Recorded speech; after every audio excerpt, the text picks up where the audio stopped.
지금부터 토론 면접 주제로 나올 수 있는 모빌리티 플랫폼 타다 규제에 대한 찬반 논거들을 알아보겠습니다. 먼저 모빌리티 플랫폼 서비스가 무엇인지에 대해 알아보겠습니다. 모빌리티 플랫폼 서비스는 소비자가 휴대전화의 앱을 이용하여 차량 대여를 요청하면 렌터카와 운전자를 제공하는 서비스입니다. 소비자 입장에서는 택시와 다를 바 없는 서비스입니다. 그러나 현행법상 렌터카로는 택시 영업을 할 수 없으며 차량을 렌트할 경우 운전자를 함께 제공하는 것은 불법입니다. 다만 11인승 이상 15인승 이하인 승합차를 렌트하는 경우에는 렌트와 함께 운전자를 제공할 수 있는데요. 타다 등 모빌리티 플랫폼 사업자들은 바로 이 예외 규정을 이용하여 서비스를 제공하고 있습니다.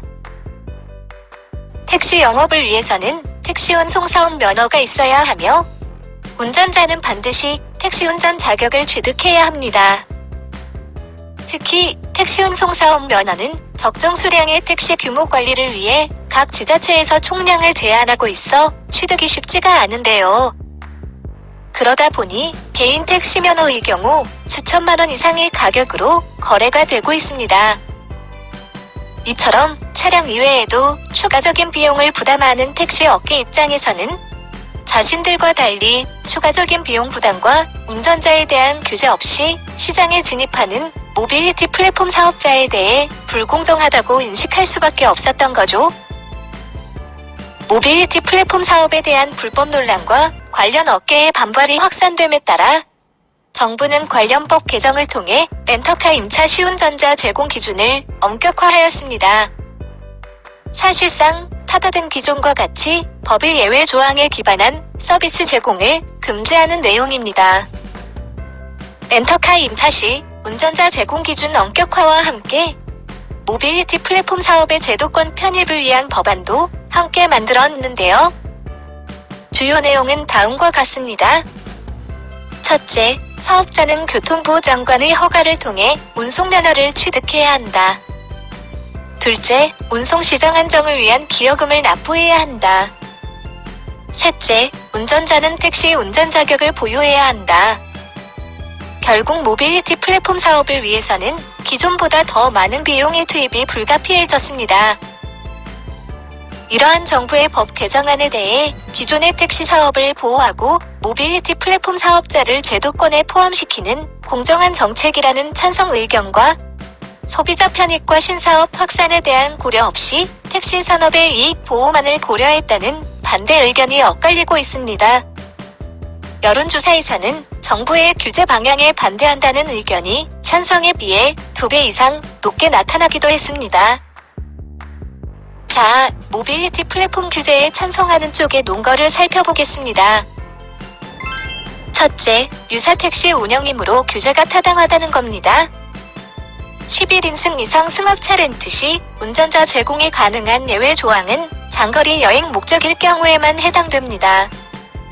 따라서 현 모빌리티 플랫폼 사업자들처럼 일반 단거리 이동 고객을 대상으로 렌터카를 대여하는 것은 법 취지를 악용하는 것이며 사실상 택시와 다를 바가 없는 유사 택시의 영업이므로 규제가 필요하다는 논리입니다.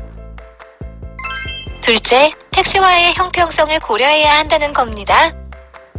택시는 운송사업 면허 취득, 택시 총량 규제, 노동관계법 준수 등 여러 규제를 적용받고 있는 반면 현 모빌리티 플랫폼 사업자는 이러한 규제를 받지 않고 영업을 할 수 있기 때문에 공정하지 못하다는 논리입니다. 셋째, 운전자에 대한 검증 미흡으로 인해 예상치 못한 피해 발생이 우려된다는 겁니다. 택시의 경우 일정 기준의 검증 과정을 통과해야만 운전이 가능한 반면 현 모빌리티 플랫폼 운전자는 별도의 자격 및 검증 기준이 없어 승객의 안전이 위협받을 수도 있다는 논리입니다. 다음은 모빌리티 플랫폼 규제에 반대하는 쪽의 논거를 살펴보겠습니다. 첫째, 혁신 스타트업의 성장을 저해한다는 겁니다.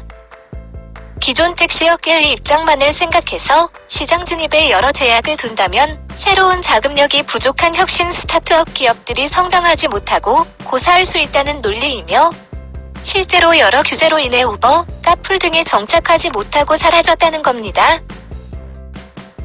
둘째, 소비자의 편익을 외면한다는 겁니다. 현재 모빌리티 플랫폼 서비스는 승차 거부가 없을 뿐만 아니라 쾌적하고 넓은 실내, 무선 와이파이, 충전 등 다양한 서비스로 인해 소비자들의 만족도가 높습니다. 이를 규제한다는 것은 소비자들의 서비스 선택권을 제한한다는 논리입니다.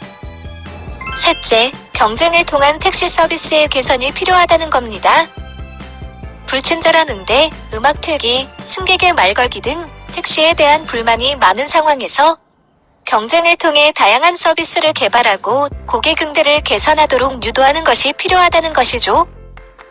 택시 업계의 보호를 위해 택시와 경쟁할 수 있는 플랫폼이 시장 진입을 제한한다면 택시의 서비스 질을 향상시킬 수 있는 기회를 막는다는 겁니다.